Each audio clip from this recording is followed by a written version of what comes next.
Hello mga kagala, nandito na naman ako para magbahagi sa inyo ng pangkalahating araw kong gagawin.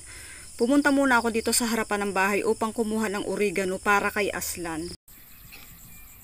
Inuubo kasi siya mga kagala, isinama ko siya dito sa bahay upang matutukan ko siyang alagaan. Nagawa ko na rin kasi ito mga kagala dati sa alaga akong pusa at naging okay naman siya, kaya ngayon susubukan ko rin siya kay Aslan. Ayan, hiniwa-hiwa ko siya ng maliliit tapos isinama ko sa kanyang pagkain, dinurog ko siya. Tapos hindi ko siya masyado nilagyan ng sabaw upang siguradong makain niya lahat pati oregano. At sana maging effective din to kay Aslan. At pagkatapos ko siyang pakainin, ako ay nag-alam muna ng baka at pagbalik ko ako'y may dala ng niyog at nilagang mais. Ayan mga kagala, bigayan ng aking kapatid. At doon na rin ako kumuha ng niyog para panggata sa aking gagawing pinakro. Bala ko kasi mga kagala magluto ng pinakro kasi may saging kaming saba dito. Isabi ko baka mahinog, isayang naman, namimiss ko rin ang pinakro. Pero bago ko ang lahat umpisahan, ako ay nagpakain muna ng aking mga alagang pusa. At umpisahan ko na mga kagala ang pagbabaak ng niyog at sakto namang pagbaak ko nitong isang maliit ay mayroon siyang tubo, saktong sakto, matagal na akong hindi nakakakain nito.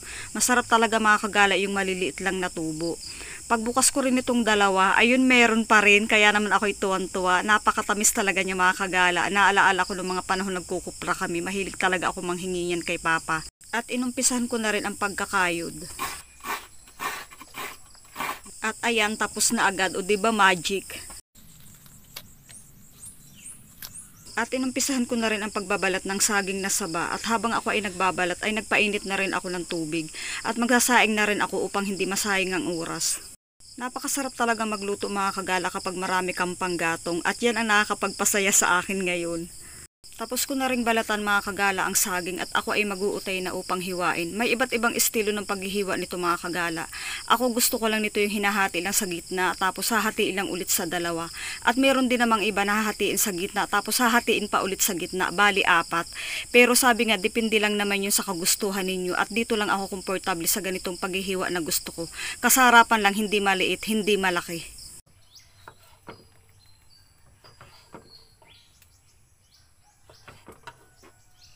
Pagkatapos ay mag-uumpisa na rin ako maggata mga kagala. Naglagay lang ako ng isang tasang tubig para sa unang gata ko na aking gagamiting liputok.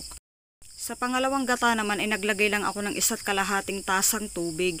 Ito naman yung gagamitin kong pangalawang gata na ito para lutuin lang yung ating saging na saba. Tapos maglalagay lang ako mga kagala ng kunting asin. Kunti lang mga kagala kasi asukal naman talaga ang tamang pambalansin niyan mamaya kapag kinain na natin. Yun na nagpapasarap sa kanya. Yung pinaggataan ko ng niyog ay ipinatuka ko muna sa aking mga alagang manok at bibi. Lalagyan mo lang siya ng tubig upang iwas do sa sipon ng mga manok.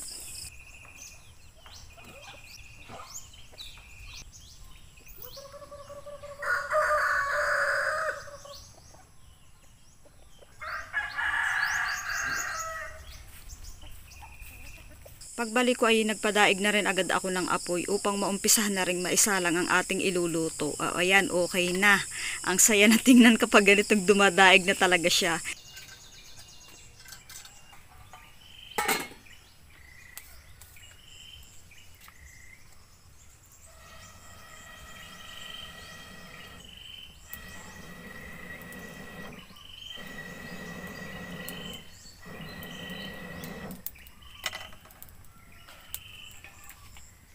Habang hinihintay natin mga kagalang ating nakasalang ay naisip kong kunin ang aking ampalaya. Ayan, na late na nga ako, nahinog na.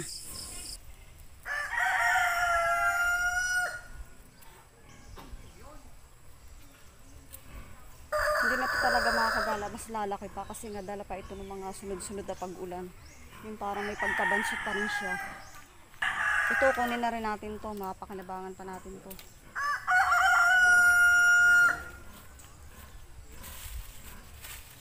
Ito na ang mga nakuha kong ampalaya. Maliliit man siya dahil inabutan ng tag-ulan, mahalagay, healthy at walang gamot. Buksan na natin mga kagalang ating nilulutong saging at kumukulo na siya. Ayan.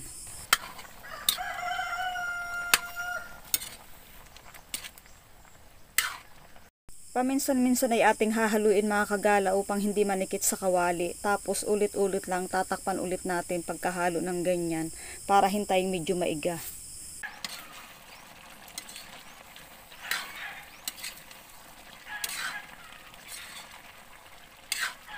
Naiga na siya mga kagala, kaya hudyat na upang ilagay na natin ang ating kakang gata na siya magpapasarap dito sa ating niluluto.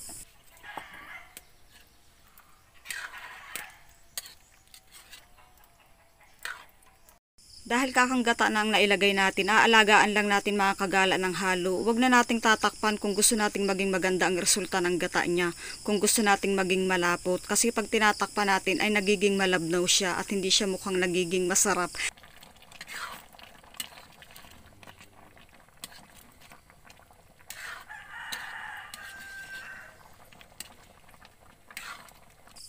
At yan mga kagala, halos luto na siya. Yan ang sinasabi ko sa inyo kung gusto niyo maganda ang resulta ng kanyang gata at creamy. Maganda naman talaga 'di ba? Saka hindi siya malabnaw, kaya wag nating tatakpan. Hinangaw ko na rin siya agad mga kagala at gusto ko na rin siyang tikman. Tamang-tamang hindi pa ako nag-aagahan. Agahan ko to tapos mamaya merienda din. Meriendahan ko talaga dapat to mga kagala pero dahil ngayong maga ako sinipag kaya niluto ko na siya. O diba, ang sarap talaga niya tingnan, saka ang bango. Magdadagdag lang tayo ng kunti pang sabaw mga kagala. Ang bango talaga ng kakanggata niya kung naaamoy nyo lang. Tapos maglalagay tayo ng kalahating kutsarang asukal. Pero nakabata yan sa inyo kung gaano lang karami ang gusto ninyo. Basta talagang asukal lang ang pambalansi dyan ng sarap. Masarap to mga kagala, pinakro ang tawag namin dito. Iwan ko sa inyong mga kanya-kanyang lugar kung ano ang tawag dito. Diba, malapot yung sabaw niya oh. Unang subo sa inyo. Masarap talaga to para sa amin kasi kinalakhan na talaga namin tong kainin. Iwan ko lang sa inyo. Kain tayo mga kagala. Pagkatapos kong kumain ng konti ay nagbabad na rin ako para sa pakain ng aking mga baboy. Tapos isinunod ko na rin ang magpakain ng aso tulad ni Zoro. Ayan siya. Maliit lang talaga siya mga kagala. Tapos si Drew, ayan, si Drew, halos kaedad niya ni Aslan, si Drew. Tapos mayroon pa akong isang aso na si Max. Ayan si Max, pinakang maingay, pinakang active kong aso. Kunting kaluskos, kumakahol agad siya ng kumakahol. Tapos kapag wala naman kami, wala nang ginawa kundi humabol. At ito si Aslan, dinala ko na nga siya muna dito para mabantayan naming magamot. Kasi kawawa naman, wala siyang kasama sa bahay. Aslan? Diyan ka na, ubusin mo yung pagkain mo ha, at may gamot yan para gumaling ka na. Tuloy-tuloy na ako sa pag-aasikaso ng aking baboy na si Lina at si Marites.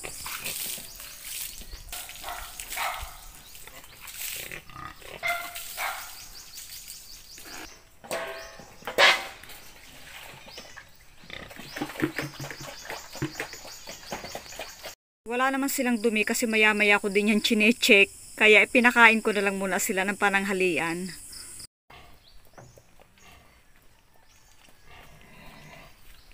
At next, nagbigay na ako ng pinakro sa aking kapatid na si Atiling. Tapos tuloy-tuloy ko na rin inalam si Tissue, ang baka ni Mama na pansamantalang nasa akin ulit.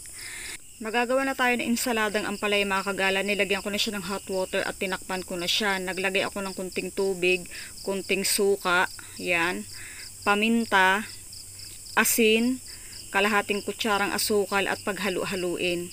Tapos ilalagay natin sa ampalaya na ating nilagyan ng hot water kanina. Tapos naglagay ako ng sibuyas na pula. Hinalo ko lang ng hinalo at optional lang mga kagala kung gusto nyong lagyan ng nilagang egg. Gusto ko kaya nilagyan ko na. Tapos ayan, titikman na natin siya. Malutong yan mga kagala. Kaya mas masarap kung babagong gawa ikainin mo na o habang malutong pa. Oras na para mananghalian mga kagala. Tara sabay-sabay na tayo.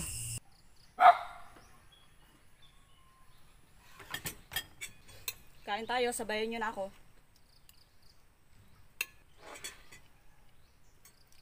Kala ko kanina wala akong ulam. Kala ko yung insaladang ampalaya lang. Nagkailan din kasi may naalala akong may sinigang na hipon pa nga pala akong tira kagabi. Kaya thank you Lord. Okay. Yun lang mga kagalang may bahagi ko sa inyong video para ngayong araw na ito sa aking mga pinaggagawa. Yan araw-araw talagang ganyan ako hindi magkaintindihan. Pero okay lang, mahalaga masaya tayo sa ating ginagawa. Dito ko lang mga kagala tatapusin ang aking vlog. Maraming salamat sa inyong pagdaan, sa pagtambay at sa oras ng inyong ibinigay. Ingat kayo palagi mga kagala. See you on my next vlog. Bye!